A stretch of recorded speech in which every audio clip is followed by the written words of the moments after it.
नमस्कार, स्वागत है आप सभी का। मैं हूं प्रीति सिंह। इस वक्त की अहम खबरों के साथ बुलेटिन की शुरुआत करेंगे, लेकिन उससे पहले बात कोविड महामारी से बचाव की। कोरोना महामारी के खिलाफ पूरा देश एकजुट होकर लड़ रहा है। आप भी हमारे साथ सुरक्षा और बचाव के एहतियाती उपायों का संकल्प लें। अपना मास्क अच्छी तरह से पहने, 2 गज की दूरी का पालन करें, सुरक्षित दूरी बनाए रखें, साथ ही हाथों को बार बार धोएं।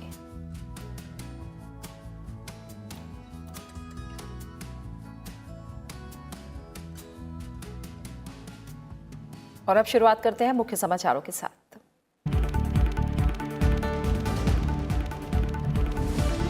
किसानों के मुद्दों और शंकाओं का समाधान बातचीत से ही संभव। किसान दिवस पर उपराष्ट्रपति एम वेंकैया नायडू ने प्रगतिशील किसानों से की मुलाकात। खेती को और अधिक लाभदायक बनाने पर दिया जोर। कहा, कृषि पर ही आधारित है देश की खाद्य सुरक्षा और प्रगति।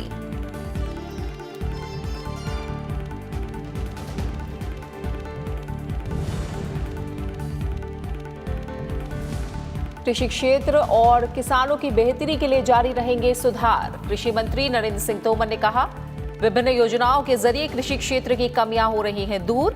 पीएम किसान सम्मान निधि योजना की दूसरी किस्त के तहत 9 करोड़ किसानों के खाते में शुक्रवार को जमा होंगे 18,000 करोड़ रुपए।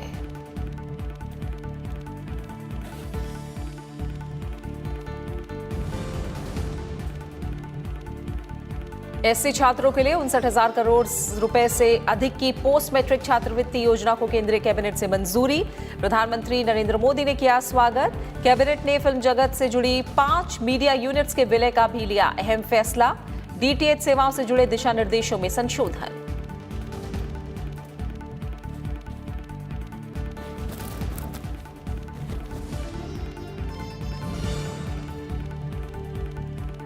जम्मू कश्मीर डीडीसी चुनाव में बीजेपी को बड़ी कामयाबी। 75 सीटों के साथ सबसे बड़े दल के तौर पर उभरी पार्टी।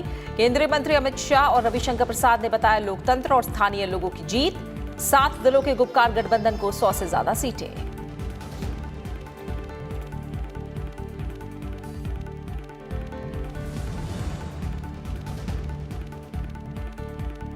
और देश में कोविड के कुल मामलों में सक्रिय मामलों की संख्या 3% से भी कम। 26 राज्यों और केंद्र शासित प्रदेशों में 10,000 से नीचे सक्रिय मामलों की तादाद। रिकवरी दर बढ़कर 95.69%।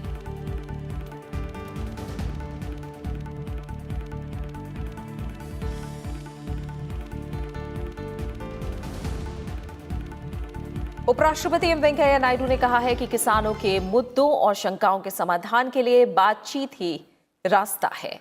किसान दिवस के अवसर पर उपराष्ट्रपति ने हैदराबाद में किसानों से मुलाकात के दौरान ये बात कही। उपराष्ट्रपति ने कहा कि कृषि को टिकाऊ और लाभदायक बनाने की जरूरत है, क्योंकि खाद्य सुरक्षा और राष्ट्र की प्रगति कृषि से जुड़ी हुई है। कोविड महामारी के दौरान भी खाद्यान्न का रिकॉर्ड उत्पादन करने के लिए उपराष्ट्रपति ने किसानों की तारीफ की।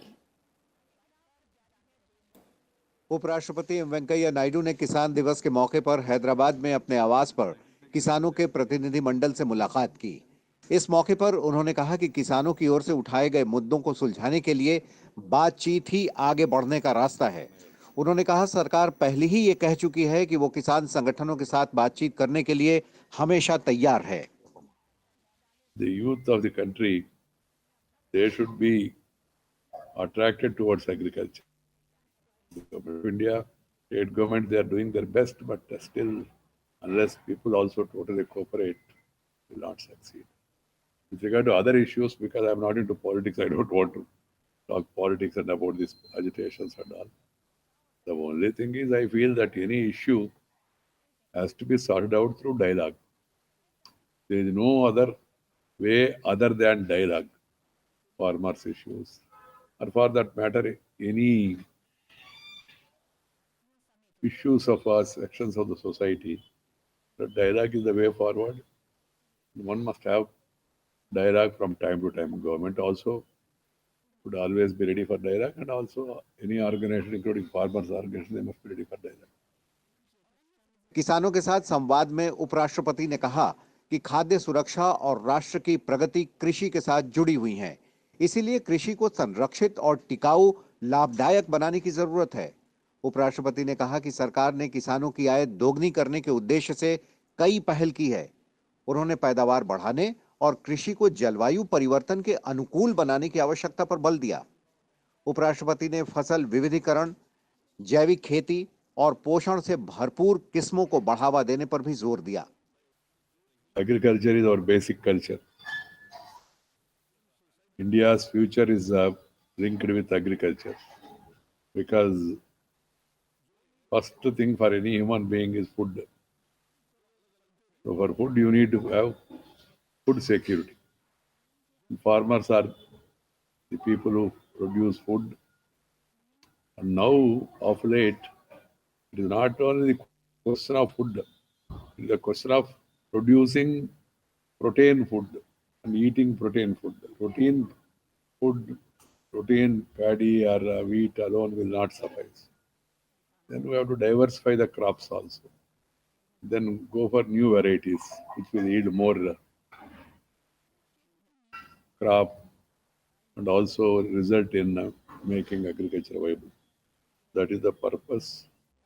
उपराष्ट्रपति ने कहा कि किसानों के लिए कोल्ड स्टोरेज सुविधा, परिवहन और विपणन तंत्र, पर्याप्त बुनियादी ढांचा तैयार करना भी उतना ही महत्वपूर्ण है। साथ ही किसानों को अतिरिक्त आमदनी के साधन खोजने का भी उपराष्ट्रपति ने आह्वान किया। इस मौके पर किसानों ने उपराष्ट्रपति के साथ कृषि क्षेत्र को लेकर अपने अनुभव साझा किए। On this day of Kisan Divas, I thought of interacting with some of the progressive farmers who are into organic or natural farming and know their experience, the result they are getting for the new experiments, and also the problems. That's the purpose of inviting all of you today. Very happy that you have come here. किसानों ने बताया कि उन्हें जैविक और प्राकृतिक खेती के साथ बेहतर और उच्च पैदावार मिल रही है। उन्होंने कहा कि पारंपरिक खेती को टेक्नोलॉजी के साथ मिलाने के बाद कम लागत पर अधिक पैदावार से उनके लाभ में भी इजाफा हुआ है। इस मुलाकात के मौके पर पद्मश्री पुरस्कार से सम्मानित और रायथू नेष्ठाम के संपादक येदलापति वेंकटेश्वर राव भी उपस्थित रहे। Bureau report, Rajya Sabha TV. केंद्रीय कृषि मंत्री नरेंद्र सिंह तोमर ने कहा है कि कृषि क्षेत्र और किसानों की बेहतरी के लिए हमने कुछ सुधार किए हैं और भविष्य में भी और सुधार लाएंगे। सरकार विभिन्न योजनाओं के माध्यम से कृषि के क्षेत्र की कमियों को दूर कर रही है। इससे किसानों को फायदा होगा और यह सुनिश्चित होगा कि उन्हें सही कीमत मिले। सरकार ने किसान क्रेडिट कार्ड कवर में 1 करोड़ से अधिक किसानों को लेकर आई है और पिछले 8 महीनों में किसानों को 1 लाख करोड़ रुपए दिए हैं। अभी तक 6 लाख करोड़ रुपए का ऋण प्रवाह किसानी के क्षेत्र में होता था। प्रधानमंत्री नरेंद्र मोदी जी ने इसको बढ़ाकर 15 लाख करोड़ रुपया किया। मोदी जी के इस अभियान को गंभीरता से लेते हुए 1 करोड़ से अधिक नए किसानों को केसीसी के कवर के अंतर्गत लाए और उसके आधार पर उनको 1 लाख करोड़ रुपया इन 8 महीने के भीतर किसानों को देने का काम किया। यह भी हम लोगों के लिए निश्चित रूप से प्रसन्नता की बात है। बाकी कृषि सुधार की दृष्टि से, एमएसपी को भी परिमार्जित करने की दृष्टि से बहुत सारी बातें हम सब लोगों के मन में भी हैं, किसान नेताओं के मन में भी हैं, किसानों के मन में भी हैं। निश्चित रूप से जैसा मैंने कहा कि कुछ सुधार हुए हैं और अभी बहुत सारे सुधार आने वाले कल में कृषि के क्षेत्र में किए जाने हैं। केंद्रीय कृषि मंत्री नरेंद्र सिंह तोमर ने बताया कि 25 दिसंबर को सुशासन दिवस पर एक वर्चुअल समारोह में 9 करोड़ किसानों को उनके खाते में 18,000 करोड़ रुपए हस्तांतरित किए जाएंगे। इस समारोह में प्रधानमंत्री नरेंद्र मोदी मुख्य अतिथि होंगे। आयोजन के दौरान प्रधानमंत्री 6 अलग अलग राज्यों के किसानों के साथ बातचीत भी करेंगे और किसानों को संबोधित करेंगे। 25 दिसंबर को जब सुशासन दिवस है, उस दिन 9 करोड़ किसानों को 18,000 करोड़ रुपया एक बटन दबाकर 2 घंटे के भीतर 9 करोड़ किसानों को उनके अकाउंट में ट्रांसफर किया जाएगा। इस कार्यक्रम में मुख्य अतिथि के रूप में माननीय प्रधानमंत्री नरेंद्र मोदी जी रहेंगे। किसान दिवस पर कृषि मंत्री नरेंद्र सिंह तोमर ने एक बार फिर किसानों से बातचीत की पेशकश पर विचार करने का अनुरोध किया है। उन्होंने कहा कि किसान संगठन कृषि सुधार कानूनों की भावना को समझें और प्रावधानों पर आपत्ति को सरकार के सामने रखें। सरकार समाधान निकालने के लिए तैयार है। मैं पूरी तरह आशावान हूं कि हमारे किसान यूनियंस चर्चा करेंगे और हमने जो उनको आग्रह किया है सरकार की ओर से कि वो सरकार के प्रस्ताव पर क्या टिप्पणी करना चाहते हैं, उस प्रस्ताव पर क्या जोड़ना चाहते हैं, क्या घटाना चाहते हैं, वो हमको बताएंगे और कब उनको सुविधा है वार्ता करने के लिए वो तारीख और समय हमें बताएंगे। तो भारत सरकार पूरी तरह वार्ता के लिए उनके साथ तैयार है। कि मेरी प्रार्थना किसानों से, किसान यूनियन से है कि वो कृषि सुधार बिलों की भावनाओं को समझें, उसके प्रावधानों को समझें और अगर उन्हें कोई आपत्ति है तो जरूर सरकार को अवगत कराएं। सरकार किसान की हर समस्या पर विचार करने के लिए खुले मन से तैयार है और मुझे आशा है कि हम लोग समाधान की दिशा में बहुत ईमानदारी पूर्वक बढ़ेंगे और रास्ता निकलेगा, क्योंकि इतिहास इस बात का साक्षी है। किसान दिवस पर आज देश भर में कई कार्यक्रम आयोजित किए गए। उपराष्ट्रपति एम वेंकैया नायडू ने पूर्व प्रधानमंत्री चौधरी चरण सिंह को याद करते हुए कहा कि देश के पूर्व प्रधानमंत्री चौधरी चरण सिंह जी की जयंती के अवसर पर उनकी पावन स्मृति को नमन करता हूं। उपराष्ट्रपति ने अपने ट्वीट संदेश में कहा है कि किसान दिवस पर अन्नदाता किसान भाइयों को कृतज्ञ नमन, उनकी स्वाभाविक उद्यमिता को प्रणाम। उपराष्ट्रपति ने कहा कि चौधरी चरण सिंह एक बेदाग छवि वाले महान नेता थे और आजीवन किसानों की भलाई के लिए कार्य करते रहे। प्रधानमंत्री नरेंद्र मोदी ने भी पूर्व प्रधानमंत्री चौधरी चरण सिंह को उनकी जयंती पर श्रद्धांजलि अर्पित की। प्रधानमंत्री ने अपने ट्वीट संदेश में कहा कि पूर्व प्रधानमंत्री चौधरी चरण सिंह जीवन भर गांव और किसानों के विकास के प्रति समर्पित रहे, जिसके लिए सदैव उनका स्मरण किया जाएगा।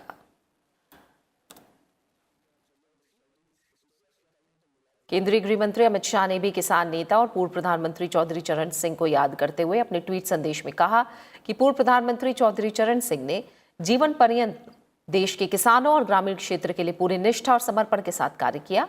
उनका संघर्ष और सादगीपूर्ण जीवन हमें सदैव मार्गदर्शित करता रहेगा।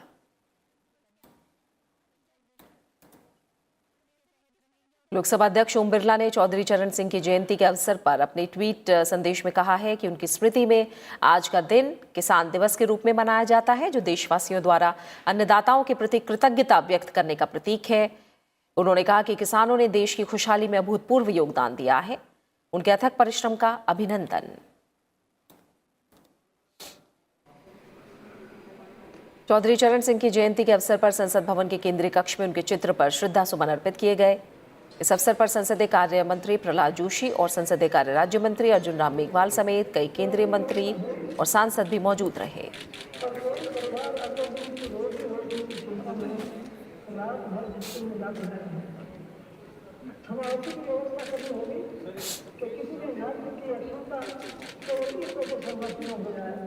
पूर्व प्रधानमंत्री चौधरी चरण सिंह की जयंती को किसान दिवस के रूप में मनाया जाता है। प्रधानमंत्री बनने से पहले उन्होंने केंद्रीय गृह मंत्री और उप प्रधानमंत्री के तौर पर भी काम किया था।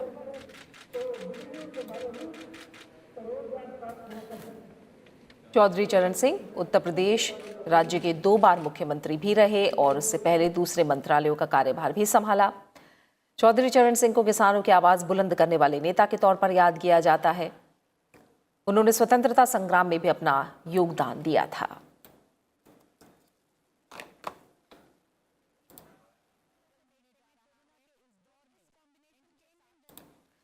प्रधानमंत्री नरेंद्र मोदी की अध्यक्षता में हुई केंद्रीय मंत्रिमंडल की बैठक में कई अहम फैसले लिए गए हैं।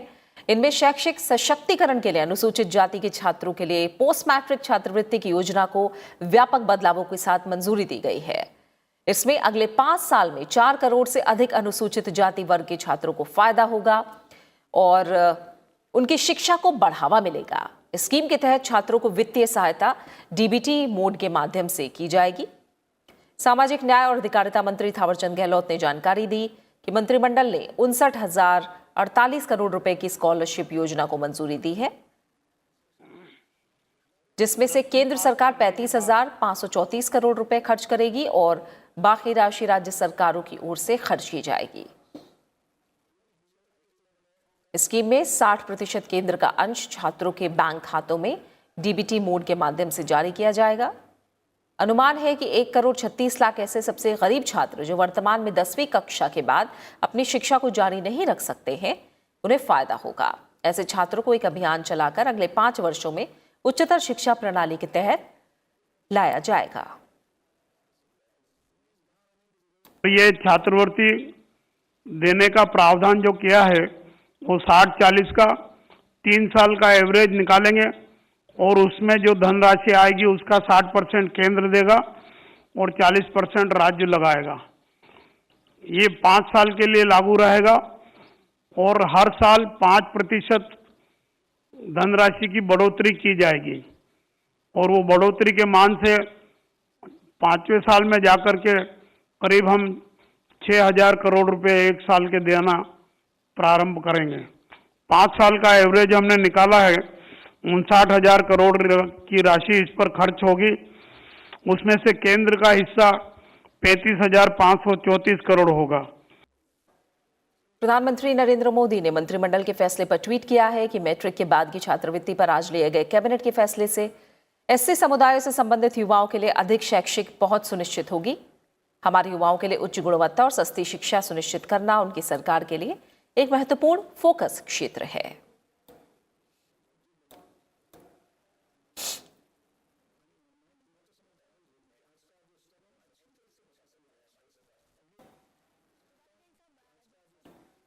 वहीं फिल्मों से संबंधित सरकारी संस्थाओं का विलय करके एक ही संस्था में इसे बदला जाएगा। फिल्म डिवीजन, फिल्म समारोह निदेशालय, भारत के राष्ट्रीय फिल्म अभिलेखागार और चिल्ड्रंस फिल्म सोसाइटी को राष्ट्रीय फिल्म विकास निगम के साथ विलय को मंजूरी दी गई है। इनके अब तक किए जा रहे सभी कार्यों को memorandum of articles of association of NFDC करेगा। एक निगम के अंतर्गत फिल्म मीडिया इकाइयों के विलय से विभिन्न कार्यों के बीच एकरूपता आएगी। साथ ही बुनियादी ढांचे और मानव शक्ति का बेहतर और प्रभावी उपयोग हो सकेगा। इससे कार्यों का दोहराव कम करने में मदद मिलेगी।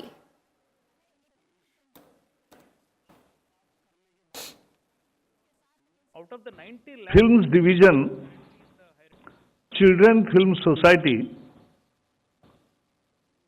National film archives, director of film festival, इन चारों संस्थाओं का NFDC में विलय करने का निर्णय हुआ है। सभी जो काम चल रहे हैं, यानी जो फिल्म डिवीजन काम कर रही है, जो चिल्ड्रन फिल्म सोसाइटी काम कर रही है, जो डायरेक्टर फिल्म फेस्टिवल काम कर रहा है, जो NFI काम कर रहा है, वो सारे काम चलते रहेंगे, वो नहीं बंद होंगे।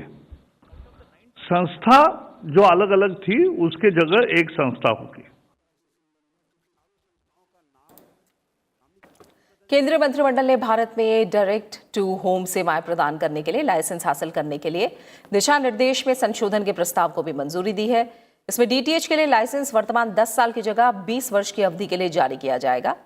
लाइसेंस शुल्क को GR के 10% से AGR के 8% तक संशोधित किया गया है।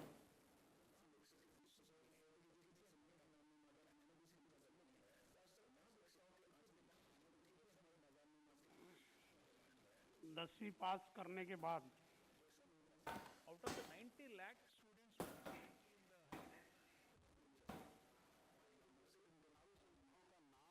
वहीं GR से GST को घटाकर AGR की गणना की जाएगी। वहीं लाइसेंस शुल्क वर्तमान में वार्षिक आधार के स्थान पर अब त्रैमासिक आधार पर इकट्ठा किया जाएगा।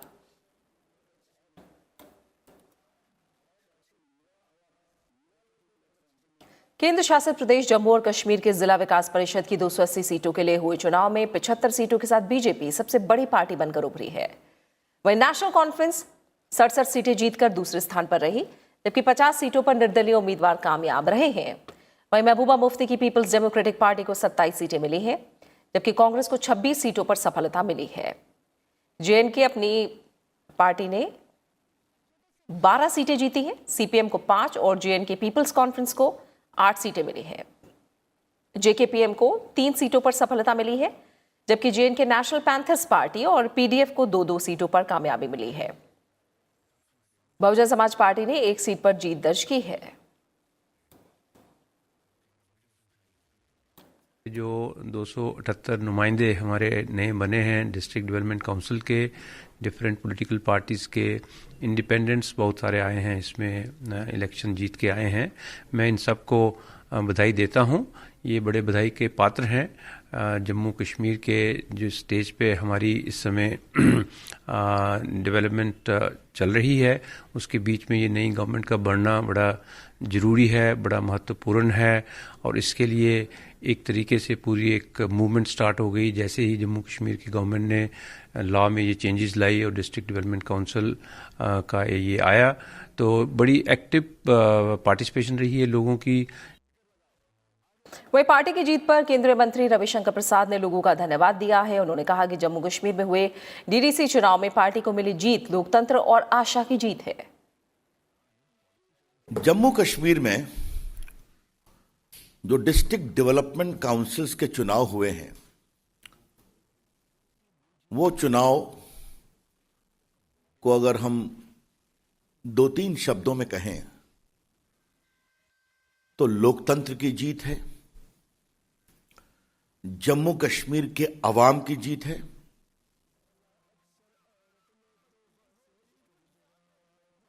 आशा की जीत है, विक्ट्री ऑफ होप।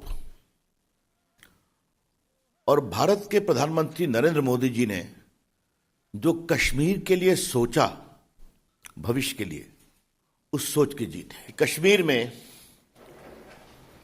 घाटी में कमल खिला है, कश्मीर में हर जगह बिजली पहुंच गई है, पानी पहुंचा है।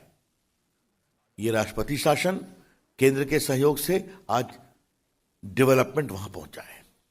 हम लोग भी जाते हैं, देखते हैं, आप भी जाके देखते हैं। तो लोगों ने वर्षों के बाद मरकज का पैसा पंचायत में पहुंचा है, मरकज मतलब सेंट्रल गवर्नमेंट, और काम हुआ है। तब इसके कारण लोगों की लोकतंत्र में आस्था पनपी है। हमें भी मान के चलना होगा कि कुछ जगहों में जमात में कुछ बुनियादी कमजोरियां हैं। कुछ जगहों में जहां हम उम्मीद कर रहे थे कि हम कामयाब होंगे, हम वहां सीट नहीं निकाल पाए। तो हमारे पास मौका है जमात को मजबूत करने का, क्योंकि जमात है तो सब कुछ है। जम्मू कश्मीर जिला विकास परिषद चुनाव के नतीजों के बाद केंद्रीय गृह मंत्री अमित शाह ने राज्य के लोगों का धन्यवाद किया है। अमित शाह ने ट्वीट करके कहा है कि केंद्र की नरेंद्र मोदी के नेतृत्व वाली सरकार जम्मू कश्मीर में लोकतंत्र को बहाल करने के लिए हर संभव कोशिश कर रही है। जम्मू कश्मीर के इतिहास में पहली बार आयोजित हुए ये डीडीसी चुनाव इसकी गवाही है। इन चुनाव में सामूहिक भागीदारी लोकतंत्र में लोगों के विश्वास को दर्शाती है।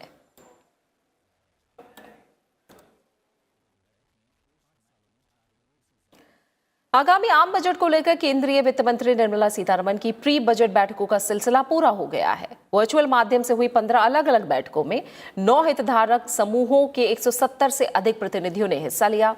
बैठक में राजकोषीय नीति, कराधान, बीमा, स्वास्थ्य और शिक्षा बजट, सामाजिक सुरक्षा, स्वच्छता, मेड इन इंडिया उत्पादों, सार्वजनिक वितरण तंत्र समेत अनेक मुद्दों पर सरकार को सुझाव दिए गए।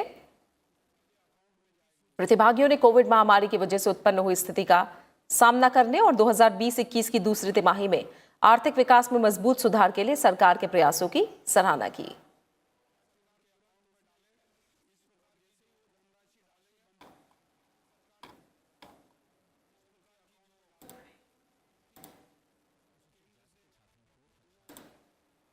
प्रधानमंत्री नरेंद्र मोदी कल सुबह विश्व भारती विश्वविद्यालय शांति निकेतन के शताब्दी समारोह को वीडियो कॉन्फ्रेंसिंग के माध्यम से संबोधित करेंगे। प्रधानमंत्री नरेंद्र मोदी इस विश्वविद्यालय के कुलाधिपति भी हैं। इस अवसर पर पश्चिम बंगाल के राज्यपाल जगदीप धनखड़ और केंद्रीय शिक्षा मंत्री रमेश पोखरियाल निशंक भी उपस्थित रहेंगे। गुरुदेव रवीन्द्रनाथ टैगोर ने 1921 में इसकी स्थापना की थी। मई 1951 में संसद के अधिनियम के जरिए विश्व भारती को केंद्रीय विश्वविद्यालय और राष्ट्रीय महत्व का संस्थान घोषित किया गया था।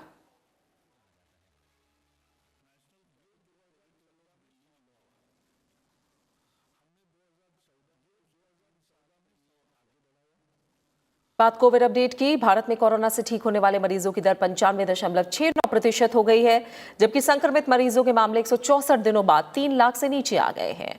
वर्तमान में संक्रमित मरीजों का आंकड़ा 2,82,000 के करीब पहुंच गया है। देश में कोरोना संक्रमण के सक्रिय मामलों में कमी आ रही है। दैनिक रिकवरी में इजाफा और नए मामलों में कमी आने की वजह से रोगियों की संख्या तेजी से घट रही है।